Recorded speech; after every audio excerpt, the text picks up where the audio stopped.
Hey everybody, this is Vince Miller. Thank you so much for joining me for another devotional. Shout out today goes to Manuel Huezo from Sacramento, California. I'm coming out to speak to your guys in just a few days this coming weekend. So get ready. Tell all your men I said hello. And this devotional is for you today. John chapter 9, verses 18 through 23. Jesus is still kind of being put through the grinder on this issue surrounding this blind man, but now we see the officials are going to interrogate his parents. So that's where we pick up in the story. The Jews did not believe that he, the blind man, had received his sight until they called the parents of the man who had received his sight and asked them, "Is this your son who you say was born blind? How then does he now see?" His parents answered, "We know that this is our son and that he was born blind. But how he now sees, we do not know, nor do we know who opened his eyes. Ask him. He is of age. He will speak for himself." His parents said these things because they feared the Jews, for the Jews had already agreed that anyone who should confess Jesus to be Christ, he was to be put out of the synagogue. Therefore, his parents said, "He is of age. Ask him." Now, fellas, there are two types, I think, of belief presented in this story. One courageous and the other cowardly.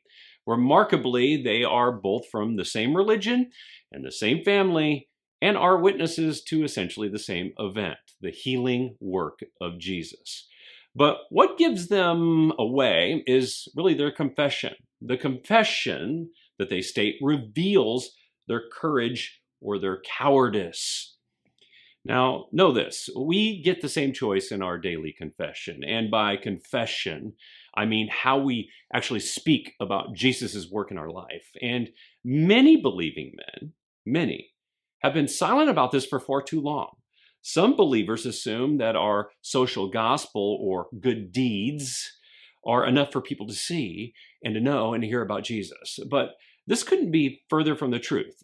All the social gospel has done is silence our confession of faith, detaching it from Jesus so that people don't make the connection. Then our good deeds just simply become humanitarianism, at best, devoid of divine purpose.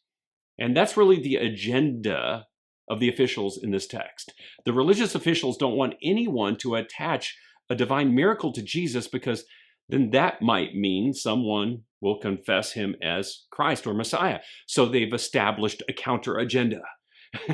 They have warned that anyone who testifies to Jesus as Christ will be socially deplatformed. Now imagine that. Fellas, as believing men, we need to be more courageous in our confession about Jesus and his work in our life.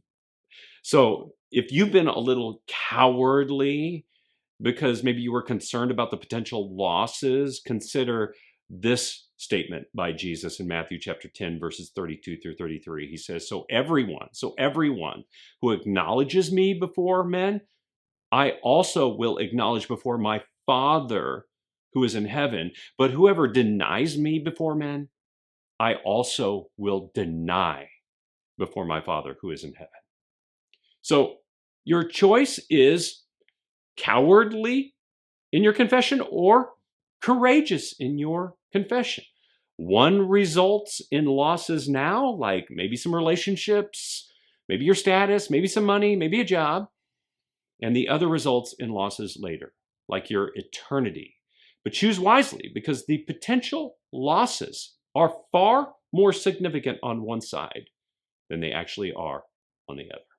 I love you, fellas. I pray this has blessed you. If it has, share it with someone else, and I'll see you right back here again tomorrow.